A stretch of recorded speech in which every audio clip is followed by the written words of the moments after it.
Bonjour et bienvenue sur We Are. Dans notre émission du jour, le nouveau comptoir olfactif avec Adja Sokona.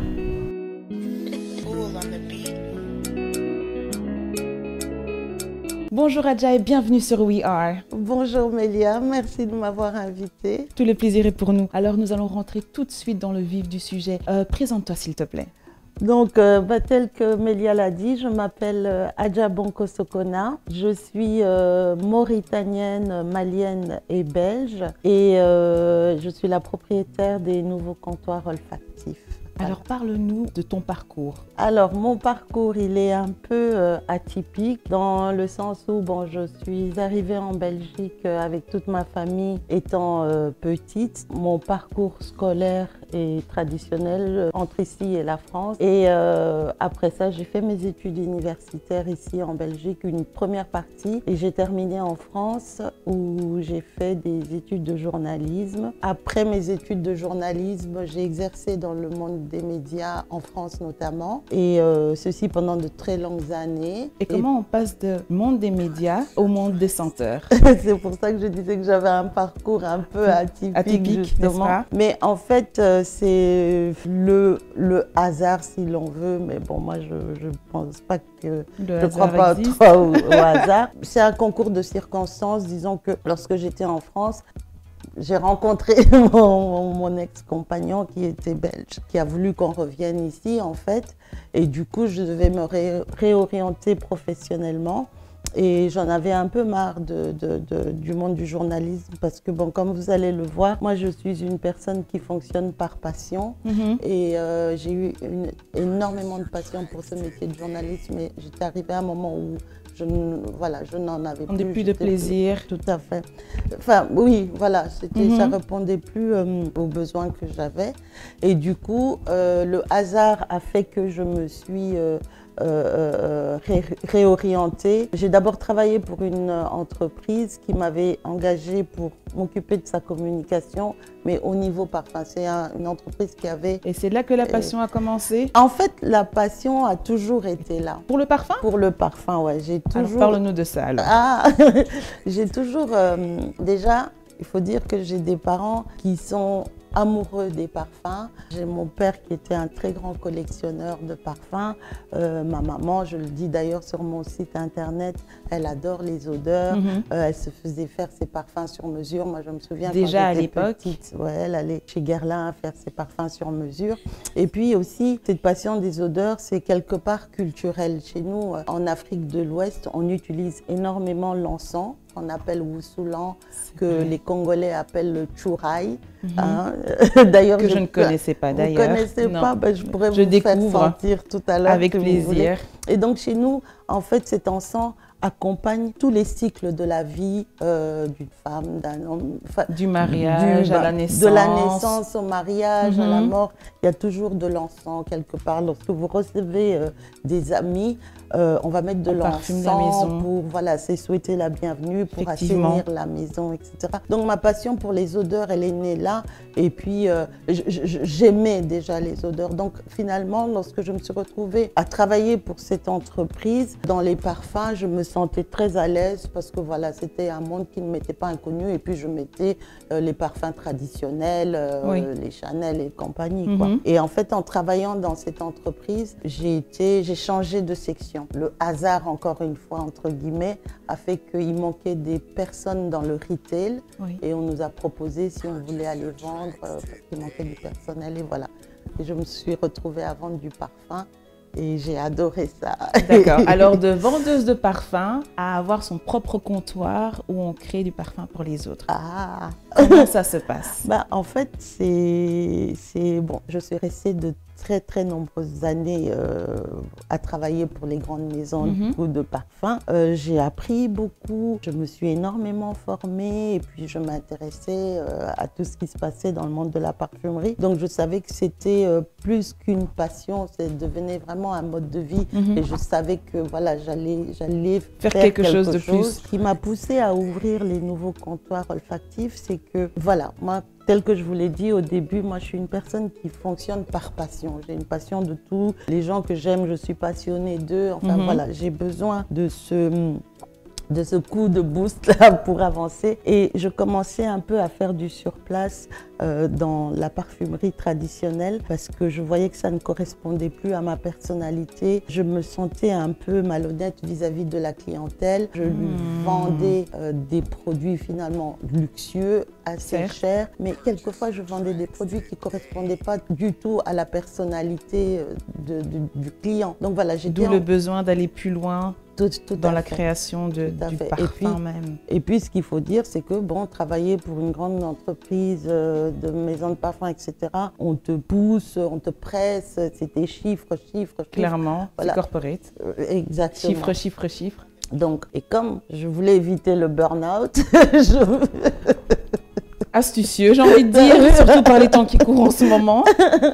Donc du coup, voilà, j'ai dit, ben moi je vais arrêter. On m'a prise pour une folle parce qu'évidemment, je quittais un monde où j'étais hyper bien. Enfin, c'est l'histoire traditionnelle, quoi. Tu gagnais hyper bien ta vie, etc. Et tout. Et prendre le risque de recommencer à zéro. Voilà, mais étant donné que je savais que j'aimais ce que j'allais faire, je n'avais pas peur. C'était ça passe ou ça casse en vrai. Exact, ça n'allait pas casser. Ça n'allait pas casser. That's the mindset, n'est-ce pas? Tout à fait. Et pour revenir sur votre fonction de vendeuse retail, quelle est la différence entre les magasins, les parfumeries traditionnelles que nous connaissons et votre comptoir? La différence, en fait, c'est que les nouveaux comptoirs olfactifs, donc j'appelle ça un bar à parfum, parce que c'est un lieu où, avant de vous proposer une fragrance qui va correspondre à votre personnalité, ça c'est très important. J'ai besoin d'échanger avec vous, j'ai besoin de vous connaître.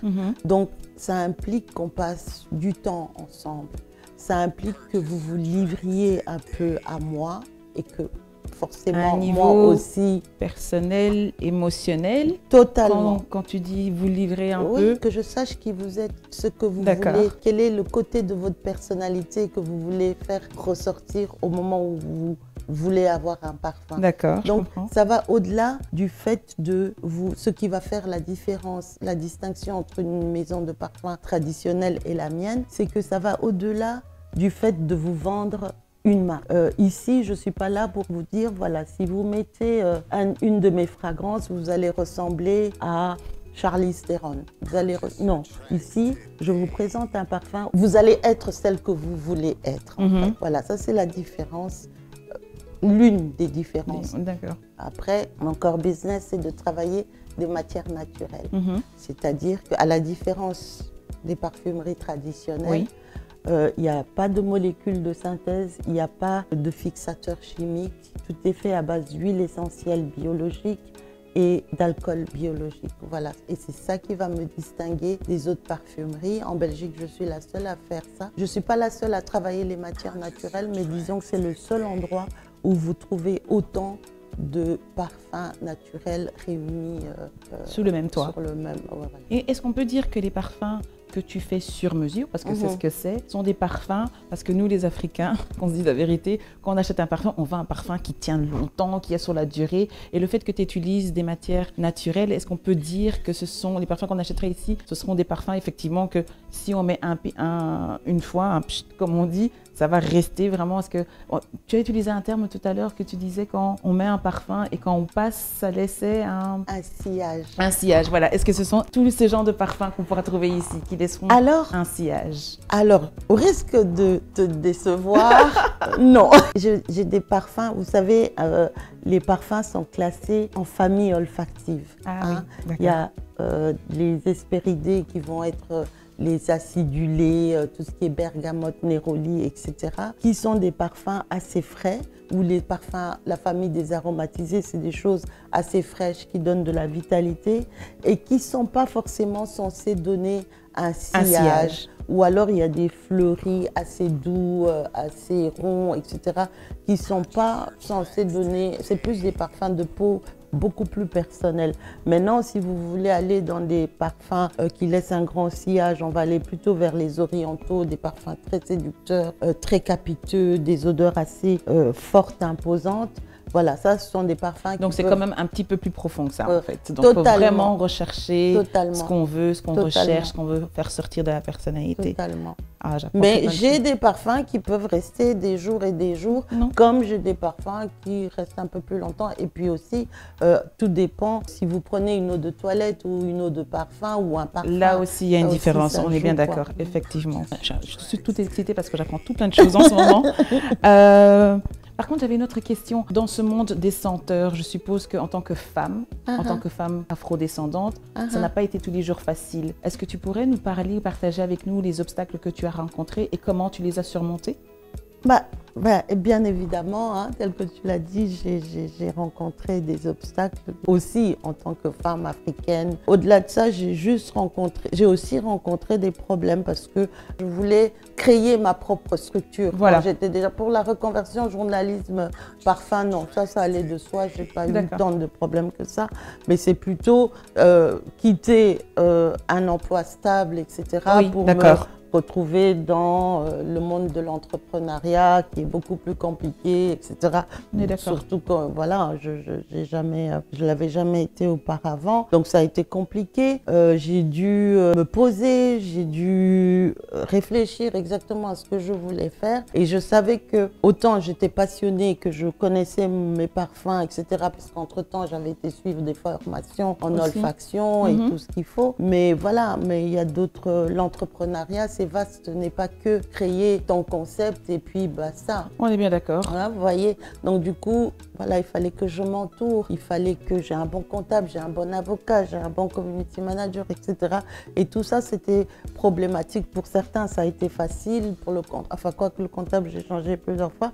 Mais voilà, parce que j'ai eu affaire à des professionnels qui ne comprenaient pas forcément ce que je leur demandais de faire, qui ne me comprenaient pas, des professionnels qui ne se remettaient pas en cause, des professionnels qui voulaient m'imposer leur vision des choses. de faire, alors que moi je savais exactement ce que je voulais, ne fût-ce que pour ma déco. Voilà, j'ai rencontré beaucoup de difficultés, j'ai dû me séparer de pas mal de personnes, mais j'en ai cherché, donc ça a été compliqué. Et aussi, tout simplement, voilà, pour trouver un local, tout simplement, je l'ai déjà dit dans divers médias, ça a été très compliqué parce que je me suis rendu compte, bon, ayant grandi ici, hein, on sait que le racisme est là et tout ça, mais moi, je vais au-delà de ça parce que, voilà, je ne m'arrête pas qu'à ça. Et quelle a été ta force? Comment? Parce que je peux m'imaginer qu'après rencontrer des professionnels qui ne partagent pas la vision ou qui veulent t'imposer des choses, comment on surmonte ces choses? Comment on continue à aller quand même de l'avant et en se disant, on va quand même faire des choses même si les gens avec qui je travaille ne me comprennent pas? Déjà, la première chose que je fais, c'est de me séparer de ces choses-là. Parce que moi, je suis dans un état d'esprit où je dois avoir des énergies positives autour de moi. C'est un projet que moi, j'ai créé, mais et je vous l'ai dit, dans cette maison, on est dans le partage, on est dans les échanges. Moi, j'apprends beaucoup des autres. J'apprends beaucoup des clients, j'apprends beaucoup des autres professionnels, etc. Mais il faut que le dialogue puisse s'établir, il faut qu'il y ait un partage. À partir du moment où je sens qu'il y a un blocage, que l'autre ne veut pas faire, parce qu'il suffit de faire l'effort de comprendre et ne pas se limiter à... Parce qu'il y a des gens qui viennent avec de grands savoirs, etc. et tout, qui sont persuadés qu'ils ont la science infuse. Toi, Adja, qui est novice dans le domaine du marketing, tu viens juste d'arriver, laisse-moi faire. Non, c'est moi qui t'ai appelé, c'est moi qui t'ai dit, viens, je veux travailler avec toi, j'ai besoin de toi, mais tu dois fonctionner comme je voudrais que tu fonctionnes, ok? Tu as les cartes en main parce que c'est ta profession, tu sais comment mettre ça en pratique, mais ce sont mes idées que tu dois mettre en pratique. Et donc, mais voilà, et moi, j'ai pas eu de problème, je me sépare de ces gens et je continue à chercher. Ok, c'est embêtant, ça prend plus d'énergie, c'est beaucoup d'argent dépensé, mais je ne baisse pas les bras parce que je sais que quelque part, il y a des professionnels qui sont là, il suffit juste que j'aille les chercher. Est-ce que le mot-clé dans tout ce que tu viens juste de partager avec nous serait donc de ne pas baisser les bras? Évidemment, évidemment. Alors dans We Are, ce qu'on aime bien, c'est le conseil du jour. Donc le conseil du jour, ça consiste à quoi? C'est l'entrepreneur que tu es aujourd'hui, c'est qu'elle donne un mot d'encouragement ou un conseil à l'entrepreneur de demain qui nous regarde et qui pourrait être dans nos téléspectateurs. Je pense que si les gens écoutent cette émission du début jusqu'à la fin, ils ont déjà une idée de ce que je vais leur dire. Je pense aussi. C'est d'abord être passionné, aimer ce qu'on fait, se donner les moyens d'arriver à ce qu'on voudrait faire, et puis ne jamais baisser les bras et être convaincu. Quand on est trop convaincu, c'est vrai que nous, surtout nous les Africains, on a tendance à beaucoup regarder les gens autour de nous, à beaucoup écouter, et souvent les gens ne nous tirent pas trop vers le haut ou partagent pas la vision. Voilà, et c'est quelquefois c'est juste pour nous protéger, voilà. Clairement. Mais moi je me dis, il faut y aller, ne pas avoir peur de se casser la gueule. Finalement, c'est comme ça qu'on apprend. Moi, c'est vrai, je suis là dans ma belle boutique, etc. Mais voilà quoi, c'est pas facile, d'autant plus en ce moment, c'est encore plus compliqué. Avec le corona, c'est compliqué, mais il faut se battre. Et de toutes les façons, je me dis, quand on aime ce qu'on fait, on a un pouvoir extraordinaire, on a une force extraordinaire. Moi, je me suis rendu compte de plein de choses auxquelles je pensais pas. Je pensais pas que j'étais capable de ça avant, mais c'est parce que j'aime ce que je fais. Donc, être motivé, ne pas baisser les bras, et les obstacles, et se dire qu'on va rencontrer des obstacles. Être préparé pour les obstacles. Être préparé, pas se dire, ben voilà, je me lance, j'ai une superbe idée et machin. Et alors, quelque chose de très important, et surtout à nos enfants de la diaspora et tout ça, il faut être dans la créativité. Il faut créer quelque chose. Il faut arrêter d'être dans l'imitation. Clairement. Tu as une idée. C'est un très bon point, ça. Il faut vraiment... Et pourtant, il y a de la créativité. Évidemment. Et donc, il ne faut pas avoir peur. Moi, lorsque je me suis lancée dans la parfumerie, les gens disent, mais elle est complètement folle. Il y a les Paris XL et compagnie et tout ça. Elle va se casser la gueule. Évidemment, il y a des parfumeries de niche aussi qui sont très bien placées, Senteur d'ailleurs et tout. Et moi, africaine, blablabla, j'arrive là, on dit, mais... J'ai dit non. Eh ben voilà, je veux venir dans ce monde-là. Je veux faire exercer, vivre de ma passion. Mais je vais le faire différemment de ceux qui existent. Et bingo, j'ouvre une parfumerie. Je suis la seule à l'avoir en Belgique. On est 2 en Europe à avoir ce concept-là. Mais ce n'est pas tombé du ciel. C'est parce que j'ai fait mes recherches, j'ai travaillé, j'ai réfléchi, et j'ai pas eu peur. Toutes ces grandes parfumeries, tous ces parfumeurs sont en train de se tourner vers moi maintenant parce qu'ils, voilà. Comme quoi? Donc, n'ayez pas peur d'être dans la créativité. Il faut créer et arrêtons d'être dans l'imitation. Ma sœur a fait un produit cosmétique à base de trucs naturels made in Africa. Allez, moi aussi, je vais faire. Non, fais ça, mais améliore ou apporte quelque chose en plus. Sinon, il ne faut rien faire. Alors, sur cette belle parole, nous arrivons sur la fin de cette émission. Adja, encore un grand merci d'avoir répondu présent à notre invitation. Pour nos téléspectateurs, comme vous avez entendu, si vous voulez devenir entrepreneur, tout ce que vous voulez entreprendre, n'hésitez pas à être passionné, à avoir du courage, ne baissez pas les bras. Entre-temps, nous, on va encore faire un petit tour dans la boutique. Avec plaisir. On va sentir 2-3 petites choses. Avec plaisir. Entre-temps, moi, j'espère que cette émission vous a plu. Si vous avez des questions, n'hésitez pas. Adja, encore une petite question. Sur les réseaux, où pouvons-nous te suivre? Alors, je suis sur Instagram, Facebook, évidemment. D'accord. On mettra tous les coordonnées d'Adja sur les réseaux. Entre-temps, j'espère que cette émission vous a plu. Je vous fais des très, très gros bisous et à la prochaine fois. Ciao, ciao. Au revoir.